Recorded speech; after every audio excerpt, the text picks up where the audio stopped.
Wakil Sekjen PKB Saiful Huda menyebut keputusan PKS mengusung Anies Baswedan Sohibul Iman di Pilkada Jakarta sebagai langkah blunder.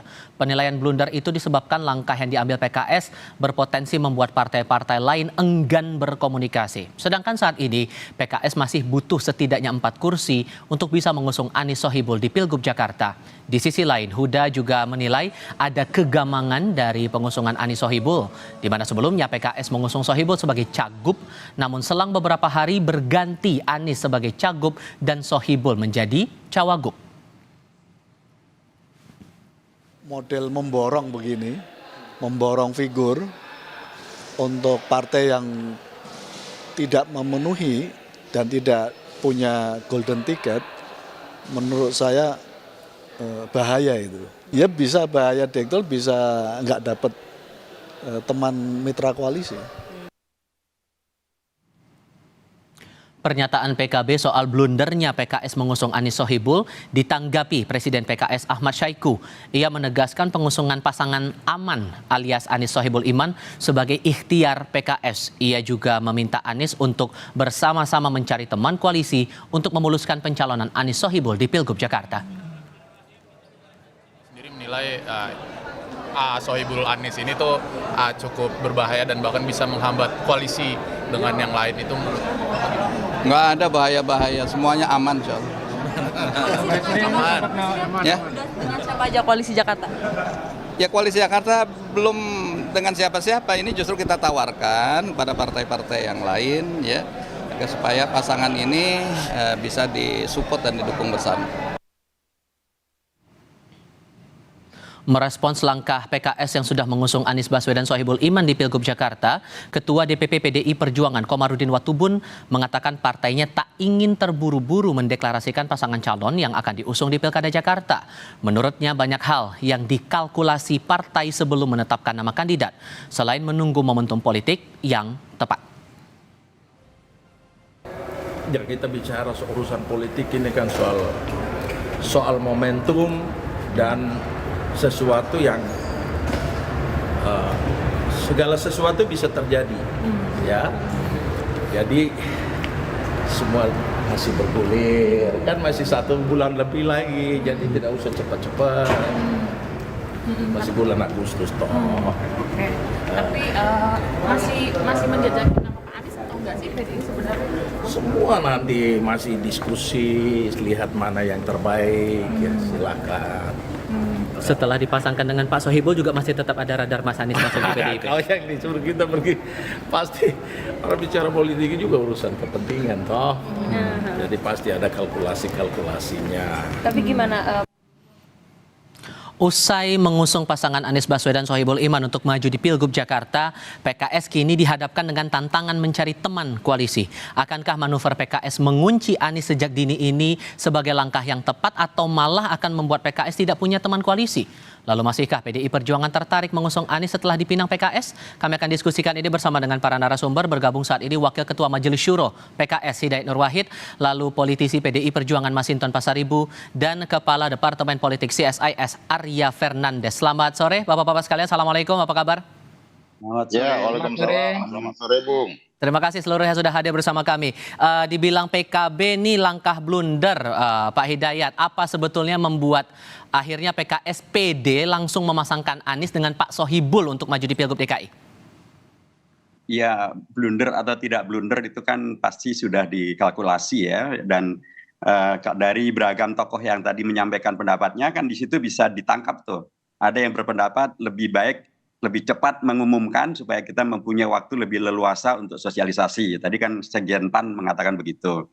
Kalau yang lain-lain mengatakan ya tidak harus cepat-cepat, ya itu masing-masing punya kalkulasi.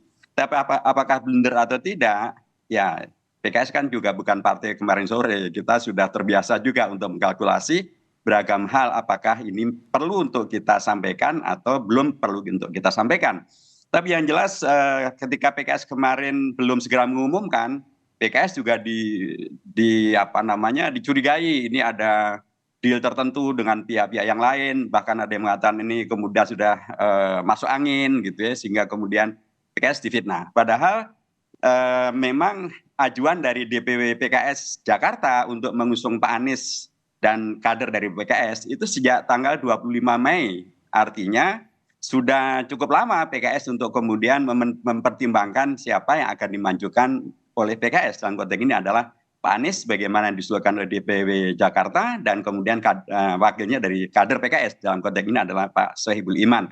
Dan sesungguhnya kan kita tidak sedang mengunci Pak Anies untuk menjadi bagian dari PKS. Bahkan waktu itu kawan dari PKB malah mengatakan bisa menerima Sohibul Iman sebagai calon wakil gubernur asalkan Pak Anies bukan kader PKS. Nah, sebenarnya kan di situ. Kalau kemudian PKB mendukung Pak Anies sebagai calon gubernur, kawan-kawan yang lain mendukung Pak Anies sebagai calon gubernur, kan memang Pak Anies bukan dari PKS. Nah, kalau kemudian mereka setuju Pak Anies sebagai calon gubernur, ya sudah kan berarti mereka tinggal ambil Pak Anies sebagai kader mereka dan kemudian calon wakil gubernurnya dari PKS. Jadi tidak ada yang borong-borongan di situ gitu loh. Oke. Bang Masinton, ini udah langsung dipasangkan Pak Anies dengan Pak Sohibul Iman oleh PKS. Dari PDIP masih memasukkan nama Pak Anies dalam radar jadi cagup yang diusung oleh PDIP atau jangan-jangan pindah ke lain hati nih? Ya, tentu setiap partai politik memiliki caranya masing-masing lah ya, bagian dari strategi partai politik tersebut, dan kami menghormatin sikap dan pencalonan Pak Anies dan Pak Sohibul yang disampaikan oleh PKS. Nah, tentu fenomena di DKI Jakarta ya, hasil pemilu 2024 ini, pemilu legislatif, itu tidak satupun partai politik yang bisa memenuhi syarat untuk mendaftarkan pasangan calon gubernur dan wakil gubernur secara sendiri-sendiri, maka diperlukan kerjasama partai politik. Nah, tentu ya bagi kami PDI Perjuangan ya pertama ya ada nama-nama kader dari internal, kemudian juga dari eksternal yang itu dari proses penjaringan kami. Kader alternatifnya siapa kira-kira yang mau diusung nih nanti dari PDIP? Nah, kemudian dari proses penjaringan tadi itu disampaikan ke DPP, kalau dari kader internal ada Pak Basuki Cahayapurnama, ada nama Bu Risma, dan ada nama Pak Pramono, dan ada nama kader lainnya begitu ya, yang disampaikan ke DPP PDI Perjuangan. Dan kemudian dari eksternal ya satu diantaranya ada nama Pak Anies Baswedan. Nah, apakah PDI Perjuangan kemudian dengan pencalonan pengumuman dari PKS tadi yang memasangkan dengan kadernya, apakah menutup pintu penjaringan tadi terhadap Pak Anies? Ya tentu bagi kami tidak langsung otomatis untuk menutup pintu itu, tetap nama Pak Anies ada dalam kotak penjaringan kami. Nah, tentu proses penyaringannya nanti ada di DPP sebelum diputuskan siapa yang akan diusung. Nanti. Baik, Bung Arya, kalau Anda melihat ini langsung ada nama Anies Sohibul dipasangkan oleh PKS, ini bisa menghambat atau ngeblok komunikasi politik partai lain dengan PKS, atau ada faktor lain sebetulnya yang bisa menghambat itu? Ya baik, pertama gini, dalam setiap pilihan-pilihan politik itu tentu mengandung dua hal ya. Yang pertama dia mengandung peluang, dan yang kedua tentu dia mengandung risiko. Nah, dalam hal kebijakan PKS ini, tentu peluangnya dengan memasangkan Pak Sohibul Iman dengan Pak Anies sejak awal, tentu memberikan kesempatan bagi kader-kader PKS ya, dan juga para pendukung PKS untuk lebih aktif ya, menggerakkan dukungan di akar rumput. Tapi pada saat yang sama tentu dia mengandung risiko juga. Nah, risikonya tentu adalah bisa saja ini menutup kemungkinan mempersulit negosiasi di antara partai-partai koalisi lainnya, terutama partai-partai yang mungkin punya peluang akan berkoalisi dengan Pak Anies ya, bisa PDIP atau bisa PKB atau Nasdem ya. Nah, PKB atau Nasdem ya. Nah, kalau kita lihat mana di antara peluang dan risikonya yang lebih besar, menurut saya saat ini sepertinya risikonya lebih besar dibandingkan peluang yang bisa didapatkan. Gitu. Kalau begitu apakah kemungkinan untuk membuat poros baru ini bisa saja terjadi untuk Pilgub Jakarta? Jawabnya nanti ya Mas ya, kita lanjutkan lagi diskusinya di segmen berikut ya, usai jeda berikut. masih melanjutkan diskusi bersama Hidayat Nur Wahid dari PKS, kemudian Masinton Pasaribu dari PDI Perjuangan, dan Arya Fernandes. Mas Arya, saya lanjutkan lagi pertanyaan saya sebelumnya. Kalau kemudian Anda menilai risikonya terbilang tinggi, apakah akan ada kemungkinan poros baru terbentuk untuk Pilgub DKI ini? Ya, bisa saja ya terbentuk ya kalau kita lihat dalam sejarah pelaksanaan pilkada di DKI Jakarta, itu pada beberapa pilkada sebelumnya itu terjadi beberapa pasang ya. Misalnya kalau kita lihat di 2017 kemarin, itu ada 3 pasang ya, Pak Anies, kemudian Pak Ahok, dan Pak Agus Harimurti. Begitu juga di pilkada sebelumnya yang ketika itu diikuti oleh Pak Hidayat Nur Wahid juga ya ketika itu. Di tahun 2012 itu ada 5 pasang. Jadi menurut saya cukup terbuka kesempatan bagi munculnya poros baru, dan bisa saja itu diinisiasi oleh partai-partai yang di luar, misalnya partai-partai utama gitu ya. Karena kalau kita lihat dalam situasi di mana terjadi tiga lebih dari 2 pasang, itu hampir dipastikan kemungkinan besar itu akan terjadi 2 putaran ya. Meskipun kalau kita lihat misalnya di 2017 ya itu terjadi dua putaran ya, karena dan Pak Ahok dan Pak Anies bertarung di putaran kedua. Begitu juga di 2012 terjadi 2 putaran, Pak Fauzi Bowo dan Pak Jokowi bertarung di putaran kedua, karena memang di Pilkada DKI berbeda dengan pilkada-pilkada lain di Indonesia yang dia menganut 50% plus 1. Jadi kalau muncul 3 pasang, ini tentu juga akan terjadi 2 putaran kemungkinan besarnya. Dengan tingkat rivalitas yang juga tinggi menurut Anda? Rivalitasnya juga tinggi, tapi sekarang saya lihat memang ada indikasi yang kuat. Sepertinya kalau kita lihat pembicaraan di antara partai-partai politik, sepertinya potensi untuk hanya 2 pasang cukup tinggi gitu ya.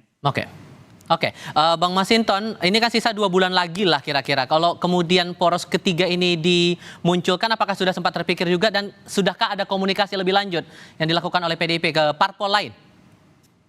Ya, tentu yang sedang dibangun dan dilakukan oleh PDI Perjuangan saat ini adalah membangun komunikasi ya dengan partai-partai politik lain. Karena ini juga tidak mudah begitu ya. Artinya bahwa saat ini belum ada yang partai politik yang memegang golden ticket automatically memenuhi syarat 20% itu untuk mengajukan, maka perlu intensitas komunikasi. Dan hari ini situasinya masih sangat cair lah ya. Artinya kalau mengkomunikasikan ke partai politik itu kan juga nanti bicara tentang siapa figur bersama yang akan diusung dan dipasangkan sebagai pasangan calon gubernur dan calon wakil gubernurnya. Nah tentu bagi kami adalah membangun komunikasi itu menjadi sangat penting ya sebagai partai politik dengan teman-teman partai politik lainnya agar bisa nanti secara bersama-sama mengusung pasangan calon gubernur dan calon wakil gubernur sesuai dengan syarat perundang-undangan. Nah, dengan PKS sudah ada komunikasi belum nih? Dengan PKS ya komunikasi informal lah ya, kita masih ya kalau saya sama Pak Hidayat umpamanya ya kalau ketemu sama-sama di ini ya komunikasi informal antar kader lah begitu. Tapi kalau secara kelembagaan nanti kan akan ditindaklanjutin secara kelembagaan PDI Perjuangan DKI Jakarta atau juga DPP PDI Perjuangan dengan teman-teman PKS kalau nanti siapa yang sudah pas untuk diusung sebagai pasangan calon gubernur maupun pasangan calon wakil gubernurnya seperti itu. Ini sudah berani mengunci nih Pak Hidayat, Anies Sohibul, apakah sudah ada komunikasi juga dengan PDI Perjuangan soal pasangan ini, Pak Hidayat? Mengunci itu kan multitafsir juga ya, termasuk juga tentang risiko gitu. Tahun 2017 ketika kami maju dalam Pilgub waktu itu, risikonya kan tinggi banget tuh. PKS dengan Gerindra, di sana ada Pak Ahok didukung oleh partai-partai besar kan. Kami mengambil risiko dan ternyata malah menang. Gitu kan. Dan sekarang ini menurut saya belum ada koalisi yang kemudian bisa dikatakan tadi akan ada koalisi baru.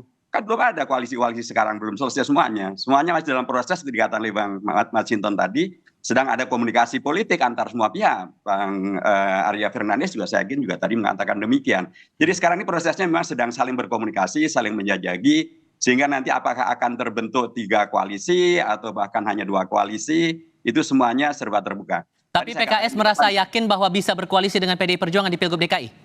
Ya, dulu kita juga pernah berkoalisi di Pilgub Jawa Timur, bahkan PKS mendukung calon dari PDIP yaitu Mbak Putih Guntur Soekarno. Jadi kalau dulu PKS mendukung calonnya PDIP, kenapa sekarang PDIP nggak bisa mendukung calonnya PKS kan? Gitu itu suatu hal yang mungkin saja gitu ya. Di Pilgub Sulawesi Selatan juga PDIP mendukung calonnya PKS. Kalau DKI kan beda lagi secara demografi dan juga karakter dari pemilihnya juga begitu Pak? Ya apalagi dan karakter penduduk DKI itu kritis, mereka menandai dengan cermat siapa calon-calon ini dan bagaimana latar belakang masing-masingnya itu terekam dengan baik loh. Siapa melakukan apa, si B melakukan bagaimana, si C melakukan bagaimana, sikap politiknya kayak apa, itu terekam dengan baik oleh warga Jakarta. Karena kami yakin dengan pilihan kami Pak Anies dengan Pak Iman ini adalah pilihan yang aman menghadirkan keamanan bagi Jakarta. Tapi bukan berarti kami mengunci karena Pak Anies kan bukan kader PKS gitu loh. Artinya misalnya PDIP mendukung Pak Anies, PKB mendukung Pak Anies, Nasdem mendukung Pak Anies, silakan diambil. Mungkin apakah Pak Anies akan dijadikan dari PDIP atau dari Nasdem atau dari PKB, silakan. Kalau Bang Masinton ngerasanya yakin nggak nih PDIP bakal koalisi dengan PKS? Ya dalam politik itu kan seni kemungkinan, tergantung dari komunikasi, pendekatan begitu ya. Nah itu yang harus dilakukan. Artinya dalam politik itu ya nggak ada yang nggak mungkin. Karena politik itu adalah seni kemungkinan, maka dalam membangun komunikasi itulah nanti akan bisa ketemu itu common platformnya, terus kemudian membangun kebersamaannya, memiliki pemahaman bersama. Nah nanti siapa calon yang akan diusung mempertemukan seluruh berbagai kepentingan antar partai politik tadi. Hal-hal begitu ya lazimlah dalam partai politik begitu. Artinya bahwa hari ini kalau saya berpandangan masih sangat dinamis dan sangat cair ya, tergantung tadi komunikasi antar partai politik. Seperti itu, Bung. Oke, Bung Arya, begini kondisinya. Karena kan kalau kita pahami kan sosok Anies Baswedan ini sebagai antitesanya dari sosok Jokowi. Di sisi lain juga dari Koalisi Indonesia Maju berupaya untuk mengusung kandidatnya sendiri. Begitu bahkan ada rencana buat pertemuan khusus mengusung kandidat buat maju di Pilgub Jakarta. Kira-kira ada kemungkinan tidak untuk PDIP, PKB, dan PKS ini akan bersatu nanti di Pilgub DKI? Ya, saya kira peluangnya cukup terbuka ya, karena beberapa kondisi. Kondisi yang pertama tentu akan ada semacam barter ya, barter politik ya. Seperti tadi yang ceritakan Pak Hidayat ya. Misalnya di satu tempat calon PKS mendukung calonnya PDIP, tapi di tempat lain mungkin akan ada quote unquote barter PDIP mendukung calonnya PKS. Ya. Tapi itu terjadi di banyak partai, di banyak tempat ya. Jadi potensi untuk bertemu itu sangat terbuka. Karena dulu siapa yang bayangkan misalnya Pak Prabowo bisa bertemu dan menjadi bagian anggota koalisinya Pak Jokowi. Sekarang kejadian dan semakin dekat dan semakin mesra gitu ya. PDIP dan PKS mungkin juga bisa satu titik bisa seperti itu, dan memang kita butuh dua spektrum ideologi yang berbeda ini dan unik ini bisa bersama gitu ya.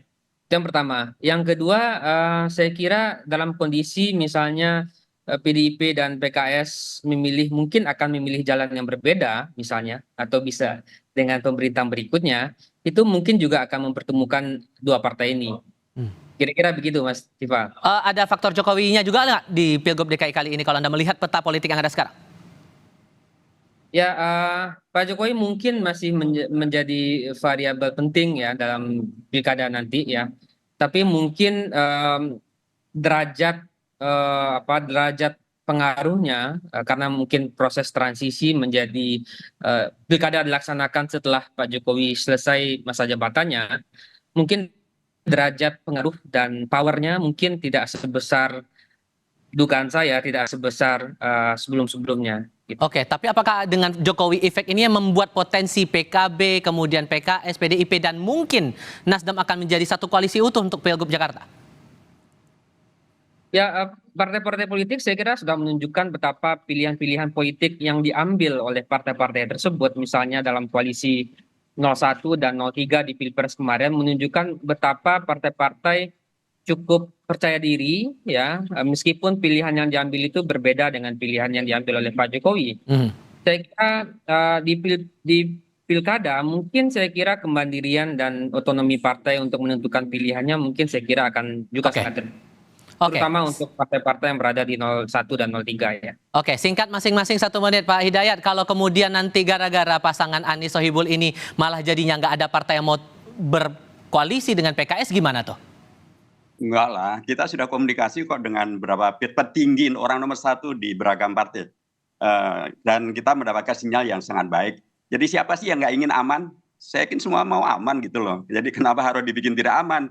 Kita hadirkanlah koalisi dan atau kondisi politik yang aman. Dan itulah yang ditawarkan oleh PKS melalui calon gubernurnya Pak Anies dan calon wakil gubernurnya Pak Sohibul Iman. Aman. Jadi Jakarta yang aman saya kira itu lebih disukai oleh seluruh warga di Jakarta. Oke, faktor Jokowi gimana ngelihatnya kalau nanti di Pilgub DKI ini bakal cukup ketara begitu kalau dijalani nantinya? Menurut Anda Pak Hidayat? Ya nggak apa-apa, Pak Jokowi sebagai menjadi bagian daripada warga Indonesia yang mempunyai hak politik dan mungkin juga akan melanjutkan yang kemarin-kemarin yaitu yang disebut dengan cawe-cawe tersebut. Tapi kan ini sekarang kita berada di Jakarta gitu ya. Jakarta yang kemarin waktu Pilpres Pak Anies hanya kalah 40.000 loh dari 002. Padahal kita tahulah apa yang kemudian diberlakukan untuk pemenangan ya. Tapi ternyata hanya selisih 40.000 dan sekarang Pak Anies sepenuhnya turun di Jakarta. Kompetitornya bukan Pak Prabowo, gitu ya. Dan itu tentu menjadi hitungan yang sangat baik bagi seluruh pihak. Pak Anies dukungan pada beliau bulat gitu ya. Dan apalagi ditambah dari PKS mendukung ada kader di situ semakin bulat lagi. Kalau Jadi kemudian ada partai koalisi yang mau bergabung ke PKS, apakah PKS bakal terbuka mengganti pasangannya Pak Anies ini? Bukan lagi Pak Sohibul? Akan ada partai politik yang bergabung dengan PKS, yakin itu. Sohibulnya? Nanti aman. Anies Sohibul Iman tetap aman. Ada partai yang akan bergabung. Kami yakin dengan itu. Kalau Bang Masinton, singkat saja, ini gimana mempertimbangkan nama aman ini? Sohibul masih dalam prioritas juga nggak kira-kira? Ya tentu masing-masing partai politik ketika membangun komunikasi itu sebelum diputuskan nanti kan katakan Pak Ma, kalau kita coba simulasi ya, kalau kita mau dukung Anies, pasti kan PDI Perjuangan juga berkepentingan untuk kadernya di nomor 2. Nah hal-hal begini kan secara teknis yang harus dikomunikasikan. Nah atau kemudian ada ada figur lain yang juga harus PDI Perjuangan harus mengkomunikasikan dengan partai politik lainnya jika ingin mengusung pasangan gubernur atau wakil gubernur begitu. Jadi ini masih sangat dinamis lah. Ya, dengan semangatnya tetap mengusung kader sendiri.